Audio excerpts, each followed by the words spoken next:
What was I saying? You were saying how your father was the president Yes, of the show. I went down to the club one day. I wanted to see or speak to my father. And I went in and I said, hello.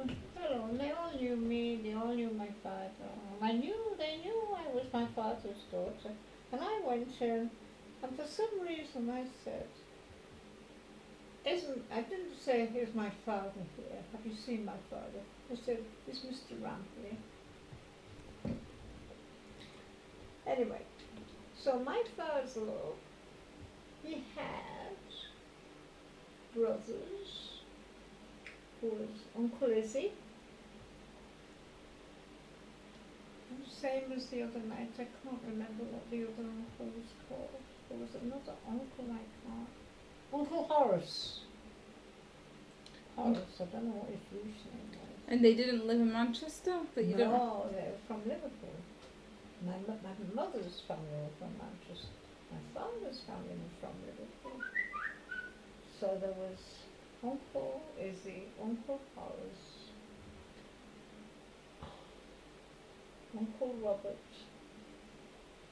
Uncle Theo, Lots of boys. and my father. There was another Auntie Gladys.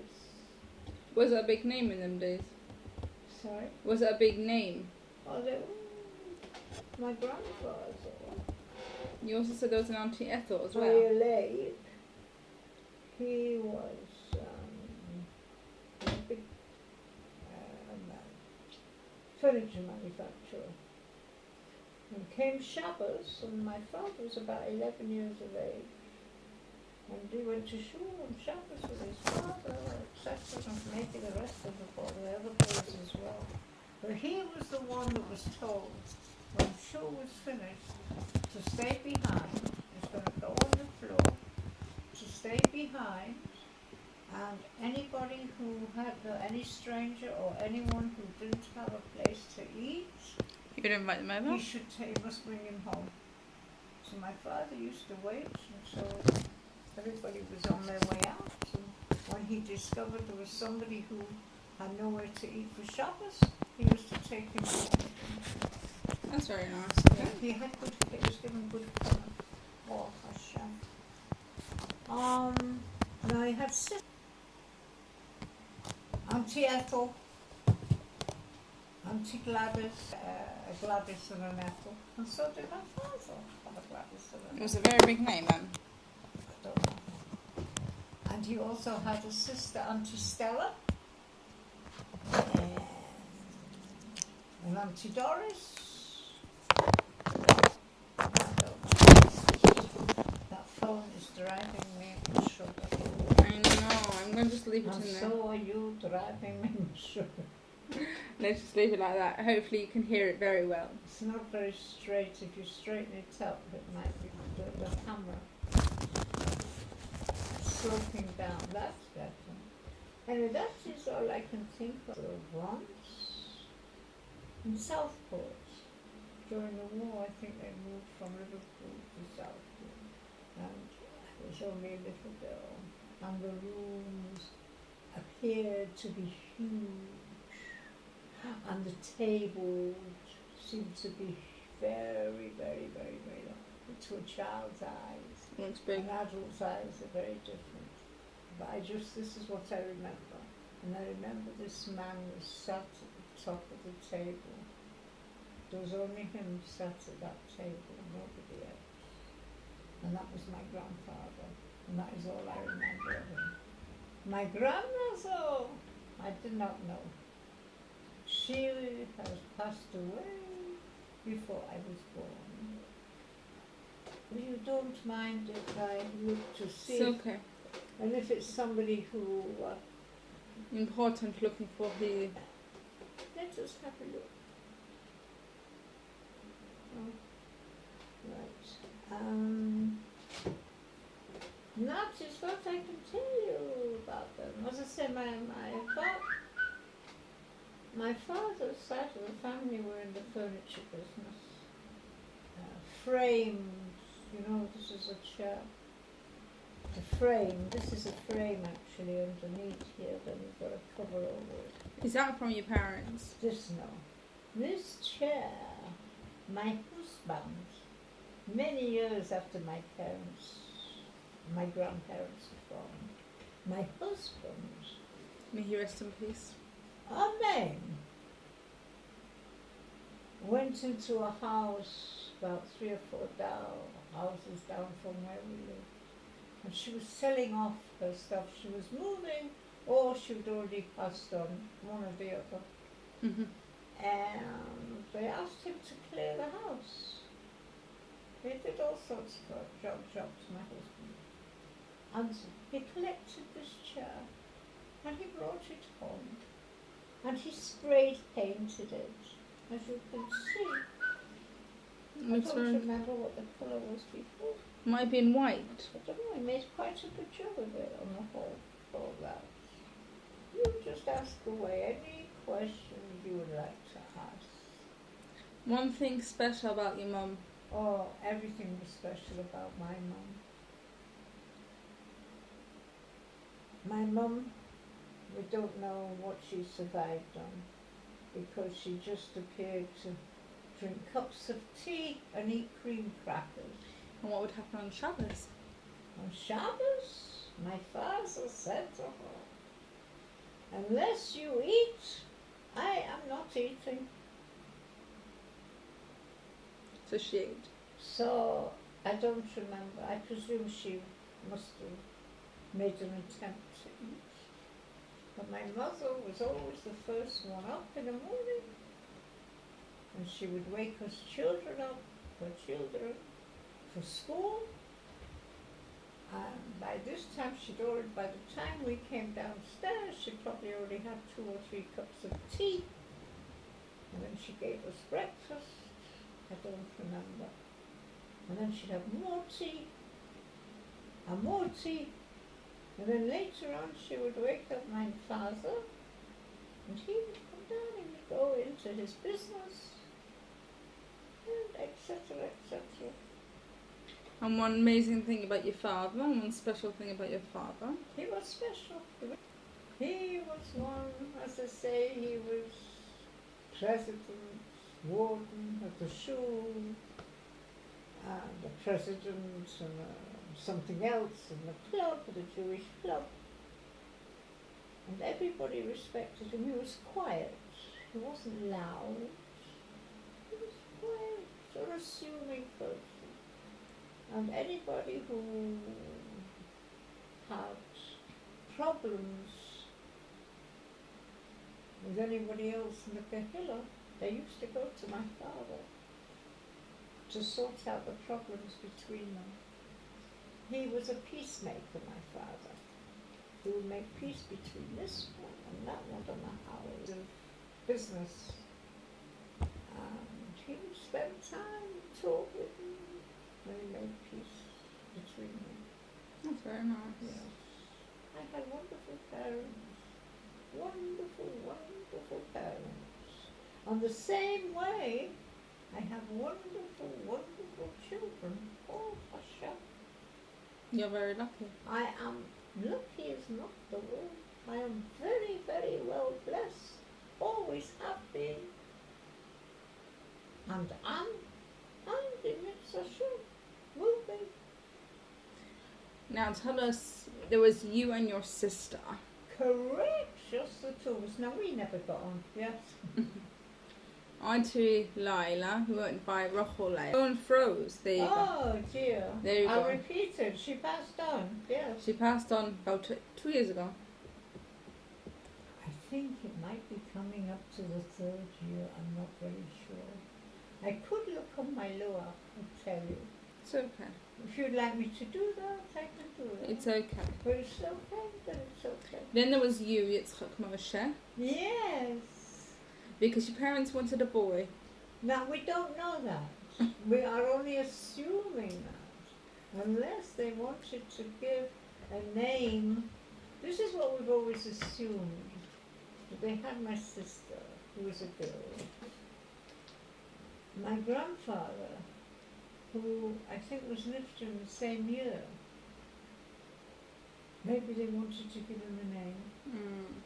So maybe that is why his name is Yitzhak Moshe.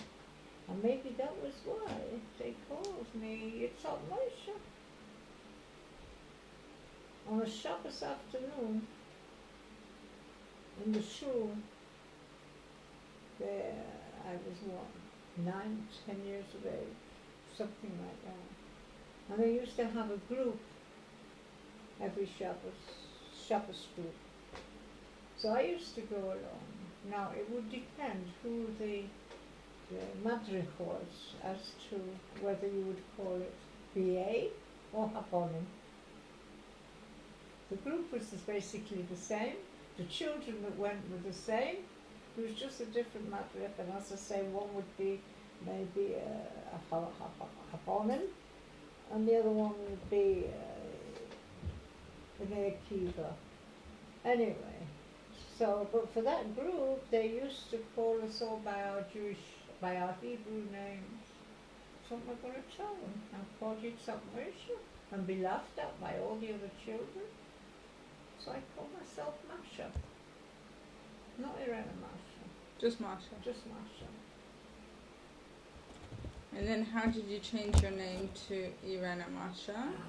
And when did you change your name to that? That's really heavy. Do When we- my children were getting older, we wanted for them a Jewish education more than they were getting at the 3 days a week in a cheder of 2 hours on a Sunday morning and 2 hours on a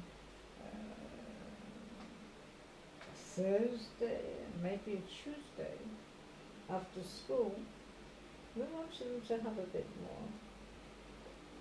There was a rabbi, needless to say, a Chabad rabbi, who came down from Manchester and gave a talk to people in the community. And also on education and on. And afterwards, he came to my husband and myself and asked, what about sending your children to Manchester, to a Jewish school in Manchester? Unbeknown to me at that time, my sister had set all this up.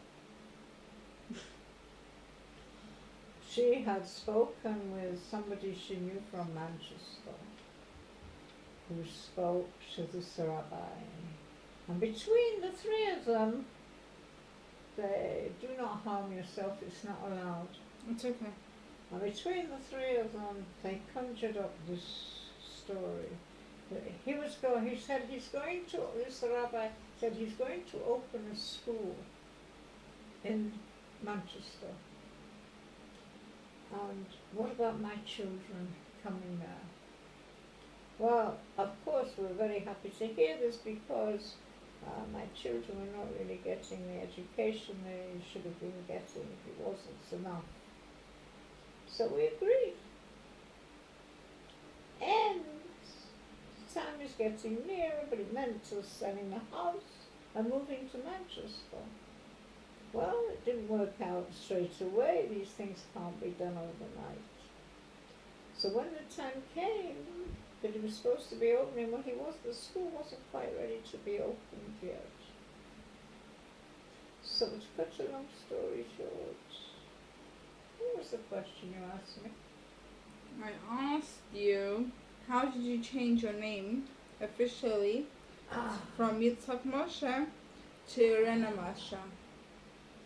Right, so it was arranged after a lot of backwards and forwards. It was arranged that until his school was opened, my children would go to Manchester, and the boy, my youngest son, he would go to this school in Manchester, and my daughter, she would go to this school in Manchester.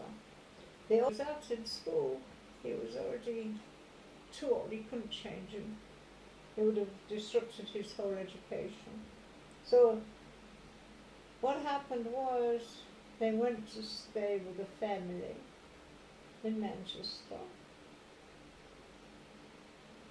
And was a young couple who had a young baby of about 12 months old, and it was very, very nice of them to take my two children, who at that time were 10 years of age or 12 years of age.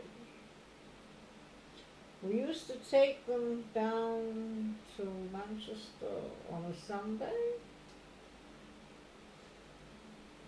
And the younger one, the 10-year-old, he would stand in the window and he would look through the window while we were sat in the van, and he would wave like this. And the tears were coming down my face. He looked so pathetic, framed there in the window. However, we had no choice. I had to leave them. And off we came home.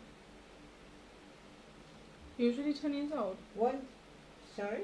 At 10 years of age, you really sent my dad away? Yeah. Wow. It was important. We used to come home on the Sunday. We used to go into their rooms, make their beds, tidy their rooms up. If not on the Sunday when we came back, then definitely on the Monday. And their bedrooms were in the same state, all nice and neat, clean and tidy. They were in the same state on the Tuesday, on the Wednesday, on the Thursday, on the Friday. It was horrible. It looked like they weren't lived in. Looking back now, would you have So I done? decided I'm not going to do the beds. I'm not going to tidy their bedrooms up straight away. So I would leave it for 2 or 3 days. And then when I went in, it looked more like it was lived in. Well, we got used to it. You had to get used to it. The house was not the same when they were not there. It was Russell, the older one, who was home. He was very quiet. We didn't see a lot of him. He used to live in his shed more or less at the bottom of the garden. That shed we bought, I digress, that shed when the 10-year-old was a baby in the pram. We used to put him in the porch for the fresh air. And he used to, by the time he was 12 months old, he used to be bouncing the pram up and down. Yeah. He was scratching all the porch. So we bought a shed and put it right down at the bottom of the garden at the back.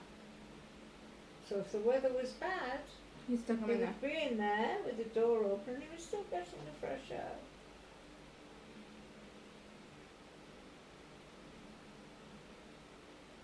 Where does that come in? I don't know. Because you gave it to Russell. So already when he became older and he came out of the pram, the shed was not in use. So the big brother we decided he can have it. So he used to do all his homework in there. He used to do all his learning, practicing in there. He used to do his Airfix models in there. He used to make them up and paint them and hang them. When it was his birthday, he would take all his cards down there. We never even saw them. So in a sense, he no longer associated with us. He used to come in for meals and for bed. Otherwise, we didn't see anything of him. Oh, he didn't sleep in the shed? No, he didn't sleep in the shed, Baruch Hashem. However, that was him. That was the way he was. But it was upsetting. But what could I do? Anyway, be as it may. So Was that before your parents passed away or after your parents passed away? must have been before, Mm. because he was 19 when my mother was Nifta. I think it was, yeah. One day I get a phone call from my daughter to say the people they're living with, this couple, they're going to see their Rebbe.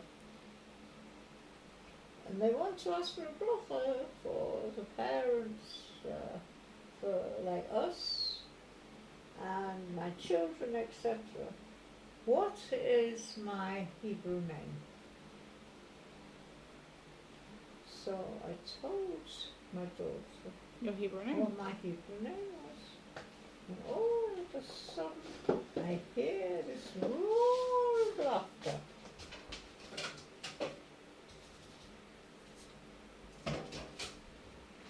And that was it. And off they went to America. When they came back, what they said was that their Rebbe had said that if I want to change my name, I can do to whatever I wish to call myself, so long as I have 5 people, at least 5 people, calling me by that name. Thank you so much, dear girl. So that is when I started to call myself Irena Masha. Well, I didn't keep it up very long. Reverted back, more or less, to my English name. Which was? However, as the years went on, I decided this is no good. When one of us had gone, meaning either my husband or myself, and I thought to myself, if I go, what are they going to put on the stone, on my stone? Here lies Yitzhak Moshe. Yitzhak Moshe, the wife of David Chaim. Nowadays it would be Now, accepted. in this day and age, unfortunately, nobody would think twice of it. But in those days, Amen. so I started to seriously think about it. And I decided people should start calling me Irena Masha. So, 1 or 2 friends did. They found it difficult and carried on calling me by my English name. And then I decided if the doctor and the dentist call me by my Hebrew name, then it can carry on. That becomes more official, and that's how it. Change. Yeah.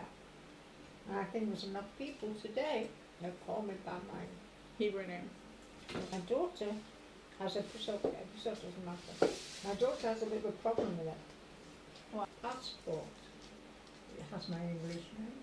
Hmm. On official documents of, shall we say,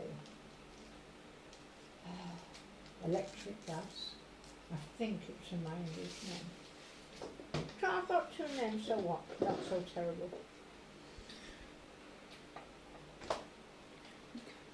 When did you guys get married? When did you and Zadie get married?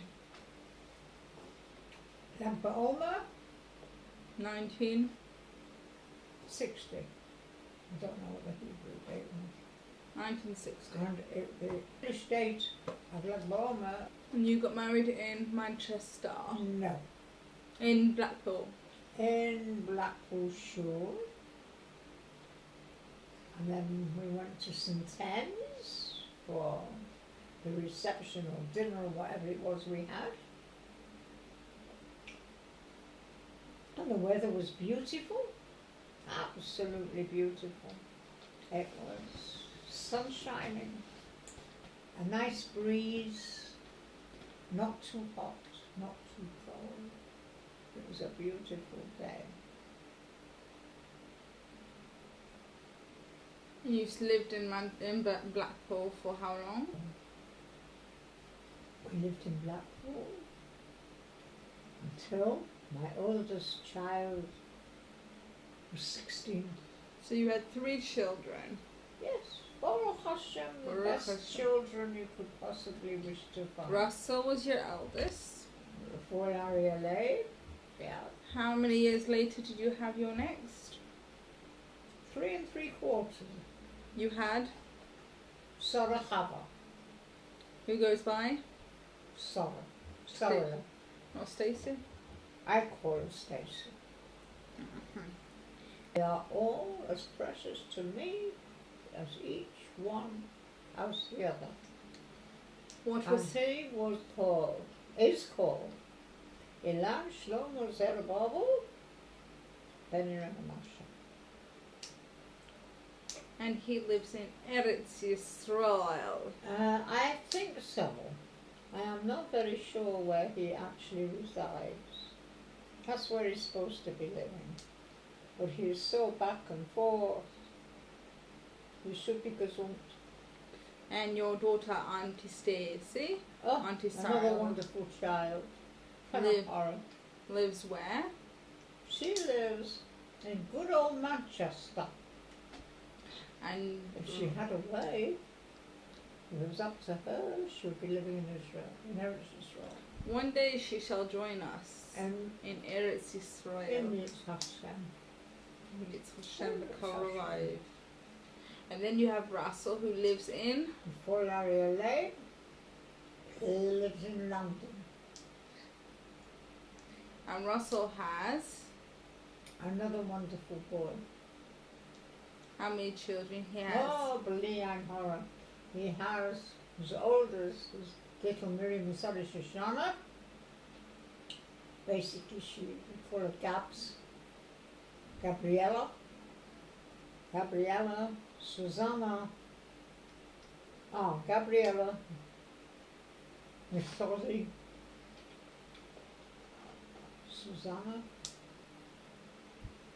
Unless she has 4 English names, like 4 Hebrew names, I'm not sure. That is Gabs. She's a good girl. And then after Gabs, we have Avram. Avram Gabriel Abihail I Melech. forgot they all have like 6 names. No, don't know what to do.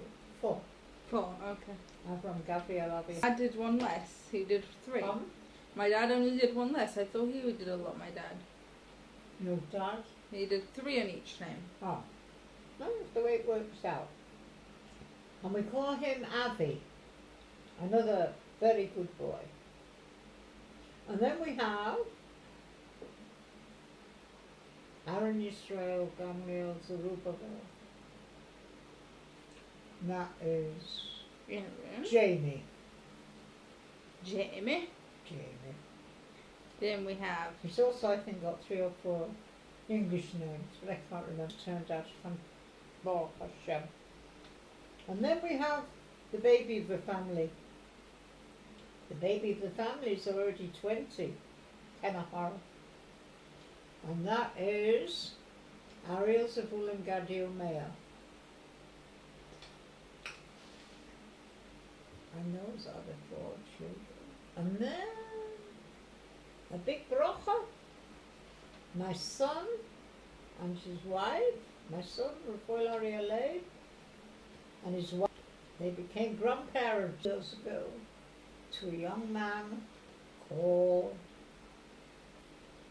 Jakob Noya. They call him Jacob. Cute little lad who's brought much pleasure to his grandparents, his great-grandparents, his parents. Baruch Hashem. And then, a year after that, another grandchild to Avram Gabriel Abihail Melech and his wife. His wife was his wife called Rivka Bastchana. And they had a little girl called Chaya Esther. now. My battery is dying. We're gonna have to go next door to the charge.